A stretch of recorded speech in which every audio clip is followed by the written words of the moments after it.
안녕하세요. 꿈꾸는 연금술사 바로스입니다. 우리는 살아가면서 여러 가지 힘든 일을 겪습니다. 그중 무엇인가 원치 않는 선택을 해야 할 때도 마음속에 일어나는 갈등으로 인해 무척 힘이 듭니다. 우리가 원하는 것은 이것인데 상황은 저것을 선택하라고 하는 경우가 정말 많기 때문입니다. 어떤 한 여인이 있었습니다. 겨우 생계를 꾸려가는 형편이었지만 그래도 당장의 의식주를 해결하지 못할 정도는 아니었습니다. 그녀는 남편과 함께 하루도 쉬지 않고 매일 열심히 일하며 살았습니다. 두 아들의 공부만큼은 제대로 시켜주고 싶었기에 몸이 아픈 날에도 쉬지 않고 일을 했습니다. 그렇게 어느 정도 돈이 모여 두 아들의 등록금이 마련되었을 때 남편이 그만 불의의 사고로 수술을 받게 되었습니다. 그런데 보험을 들어두지 않았던 그들은 저축해둔 돈의 절반 가까이를 수술비로 써야 했습니다. 여인은 첫째 아들 등록금은 그래도 남게 되었으니 또 벌면 된다며 스스로를 다독였습니다. 남편의 수술은 다행히도 잘 되었습니다. 하지만 더 이상 일을 할 수 없게 되자 여인은 혼자서 더 많은 일을 해야 했습니다.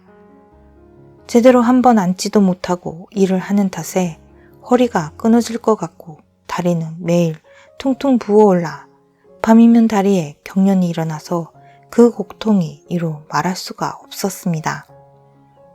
매일 새벽에 지친 몸으로 일어나 그녀는 식사다운 식사도 하지 못한 채 일을 하러 나가야 했습니다.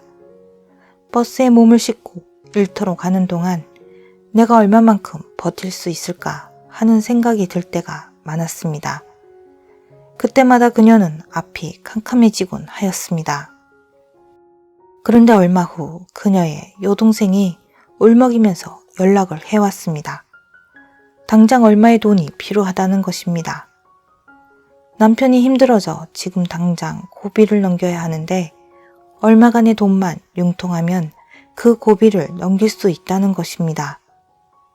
그녀가 힘들 때 자신을 도와주었던 여동생이었기에 더욱더 몰라라 할 수가 없었습니다. 하지만 그녀를 도와주고 나면 절반의 등록금마저 사라지는 것이었습니다. 두 부부가 하루도 쉬지 않고 몇 년 동안 일했던 돈이 모두 사라지게 되는 것입니다. 전화를 끊고 난 후 그녀는 너무나 막막해져서 하늘을 쳐다보았습니다. 도대체 그녀는 어떤 선택을 해야 하는 것일까요? 힘들어질 것이 뻔하지만 당장 벼랑 끝에 내몰린 동생을 도와주어야 할까요? 아니면 매정하게 거절하고 아들의 등록금을 지켜야 할까요? 우리는 살아가면서 이와 같이 어려운 선택을 해야 할 때가 종종 있습니다. 저도 또한 이 여인처럼 어려운 선택을 해야 할 때가 여러 번 있었습니다. 결정을 내리기 전까지 마음의 갈등으로 인해 심적 고통이 심했고 그리고 선택을 하고 나서도 그 뒷감당을 하느라 힘들었던 적이 한두 번이 아니었습니다. 우리는 어떤 선택을 하는 것이 옳은 것인지 모를 때 그리고 그 선택에 대해 오롯이 모두 책임을 져야 할 때 우리는 마음에 심한 고통을 느끼게 됩니다. 우리에게 현명한 판단을 할 수 있는 지혜가 있다면 혹은 미래를 내다볼 수 있는 능력을 가지고 있다면 이런 고통을 겪지 않아도 될 것입니다. 하지만 앞으로 어떻게 전개될지 모르는 상황에서 우리는 결단을 내려야 할 때가 한두 번이 아닙니다. 저는 그때마다 어려운 선택의 갈림길에 있는 저의 운명에 대해 크게 한탄을 하곤 하였답니다. 냉정하게 저의 안위를 선택해야 할 것인지 아니면 저를 희생하고라도 사람 간의 정을 선택해야 하는지 우둔한 저의 머리로는 도통 알 길이 없었습니다.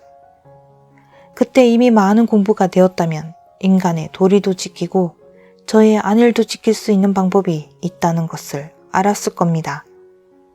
하지만 많은 부분 아직 공부가 되지 않았기에 그저 제가 할 수 있는 일이라곤 기도를 하는 일밖에 없었습니다. 하느님 부처님 제발 제가 어떤 길을 선택해야 하는지요. 저는 정말 도통 모르겠습니다. 제가 선택해야 하는 길을 알려주세요. 하지만 당시 저는 신의 음성을 들을 수 있는 귀가 없었습니다. 그래서 다음과 같이 기도하곤 하였습니다. 사랑과 자비로 당신이 나에게 길을 알려주고 있는데도 제가 그것을 알아차리지 못하니 제가 쉽게 알 수 있도록 표식으로 알려주시길 바랍니다. 이때 제가 한 일이 표식을 찾는 일이었습니다. 그래서 이것도 저것도 선택하기 어려울 때 그저 보여지는 표식에 따라 결정하고 마음을 놓아버리겠다고 한 것입니다. 그런데 몇 년 후 저는 파울로 코엘로의 연금술사를 읽고서 크게 놀라게 되었습니다. 연금술사에서 주인공 산티아고는 노인에게서 양을 팔고 2개의 보석을 받게 됩니다. 그리고 그동안 모아둔 상당한 양의 돈을 가지고서 보물을 찾아 떠나게 됩니다. 그런데 그는 아프리카의 한 카페에서 만난 청년에게 가지고 있던 돈을 모두 사기를 당하고 맙니다. 산티아고는 친구라고 생각했던 청년에게 돈을 사기당하게 된 것을 깨달았을 때 그만 울음을 터뜨렸습니다. 그래도 배낭에는 노인이 준 2개의 보석이 남아 있었습니다. 노인은 사실 왕이었습니다. 노인은 2개의 보석을 주면서 산티아고에게 다음과 같이 말했었습니다. 우린과 투밈이라네.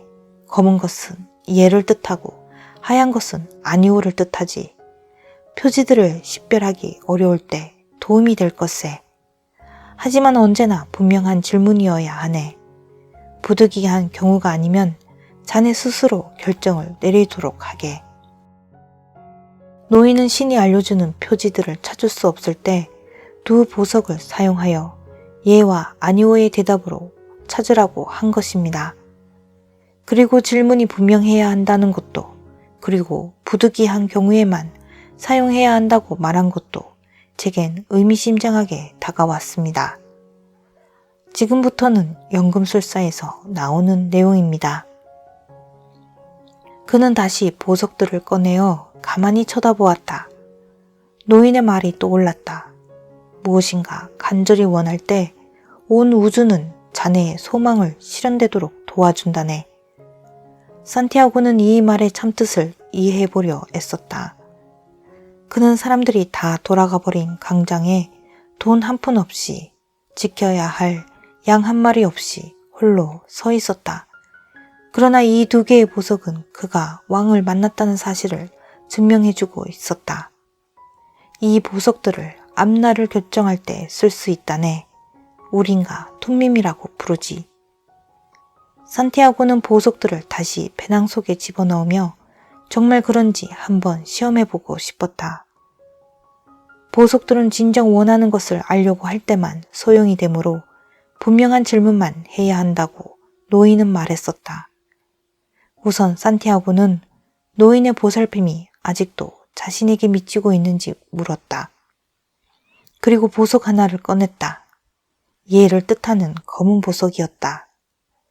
그는 대답을 얻은 보석을 배낭 속에 다시 집어넣고 2번째 물음을 던졌다. 과연 보물을 찾을 수 있을까? 그때 배낭에 난 구멍으로 2개의 보석이 모두 굴러 떨어졌다. 배낭에 구멍이 나 있었던 모양이었다. 그는 땅에 떨어진 우린과 투밈을 주우려고 허리를 굽혔다. 그 순간 머릿속을 스치는 말이 있었다. 표지를 주의 깊게 살피고 따르는 법을 배우게. 늙은 왕이 한 말이었다. 표지. 산티아고는 빙그레 미소 지으며 보석을 주워 다시 배낭 안에 넣었다.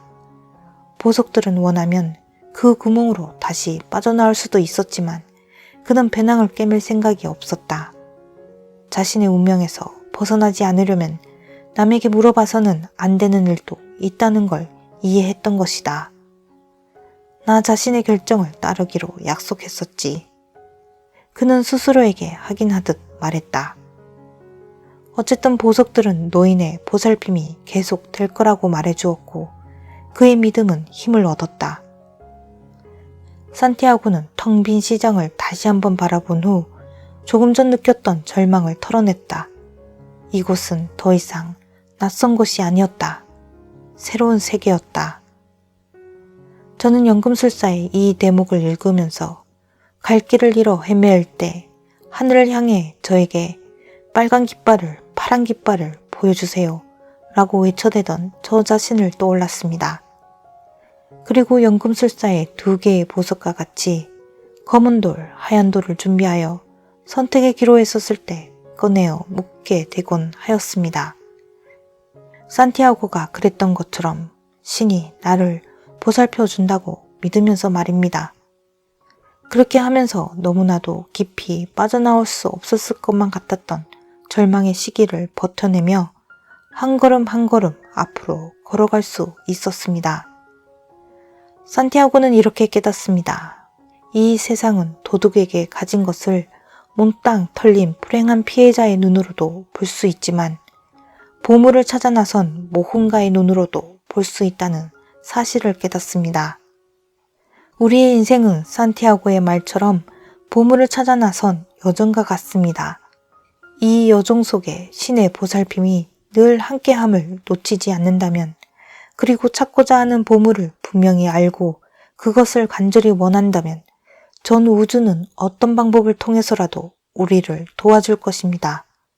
그것이 2개의 돌이 되었든 지나가는 행인의 말이 되었든 어떤 식으로든 우리가 가는 방향을 알려주고 있습니다. 그러나 온 우주가 우리를 도와주고자 한다 할지라도 우리가 원하는 바가 분명치 않으면 결코 어떤 도움도 일어나지 않을 것입니다. 과연 내가 원하는 바가 무엇인지 잘 결정하고 그 결정에 대해 분명하게 하는 것이 매우 중요합니다. 그런데 가끔 나는 간절히 원하는데도 이루어지지 않았어요 라는 말을 자주 듣습니다. 그리고 저 또한 그렇게 생각이 들 때도 종종 있었습니다. 그런데 돌이켜 생각해보니 제가 겉으로 보여지는 화려한 성공을 쫓을 때 우주는 그저 뒤에서 지켜만 보고 있었던 것 같습니다. 그리고 저의 본성이 원하는 바를 간절히 원했을 때는 힘들이지 않아도 이런저런 일들이 저절로 일어나곤 하였습니다. 그래서 자신이 원하는 바가 이루어지지 않는다면 그것이 자신의 본성과 맞는 것인지 한번 돌아볼 필요가 있습니다. 눈 한 번 깜빡했을 뿐인데도 한 생이 지나가 버리는 듯한 것이 우리의 인생입니다. 그만큼 너무나도 소중한 인생을 본성과 맞지 않은 일을 하면서 평생을 보냈다면 죽음의 문 앞에선 후회만이 남아있을 겁니다. 간혹 앞서 말씀드린 여인처럼 우린 어려운 결정을 내려야 할 때가 있습니다. 그때 우리가 죽음 앞에서 후회가 되지 않을 결정을 내린다면 온 우주는 다양한 방법으로 우리를 도와주기 위해 나설 것입니다. 하지만 그 도움을 받기 위해선 한치의 의심도 없어야 한다는 것을 저는 나이가 들어서야 알게 되었습니다. 지나가 보니 모든 어려운 일은 다 풀려 있었습니다. 그런데 저는 순간순간 쓸데없이 힘들어하느라 저의 아까운 나날들을 낭비하며 보냈다는 생각을 많이 합니다. 그때 좀 더 마음 편하게 있을 걸, 그때 좀 더 잘 챙겨 먹을 걸, 그때 좀 더 즐겁게 여행을 다닐 걸, 왜 그렇게 바보스럽게 살았을까 하고 후회가 되는 시간들이 너무나 많습니다. 그래서 지금은 아무리 바쁘더라도, 그리고 아무리 스트레스 받는 일이 생기더라도 되도록 잘 챙겨 먹고 잘 자고 다양한 곳으로 여행 가는 일을 좀 더 자주 하게 되었습니다. 그런데 전에는 늘 정정긍긍하며 숨 돌릴 시간도 없이 일해도 일이 잘 풀리지 않을 때가 많았지만 삶의 비밀을 하나둘 알아가면서 마음의 여유를 가지고부터는 제가 굳이 무엇인가를 하지 않았는데도 저절로 해결되는 일들이 더 많아졌습니다. 아무쪼록 여러분들도 바쁜 일상이겠지만, 그리고 이것저것 문제가 쌓여 있겠지만 가끔은 진심으로 원하는 바를 조금이라도 할 수 있는 여유의 시간을 가져보시길 바라며, 꿈꾸는 연금술사 파로스였습니다.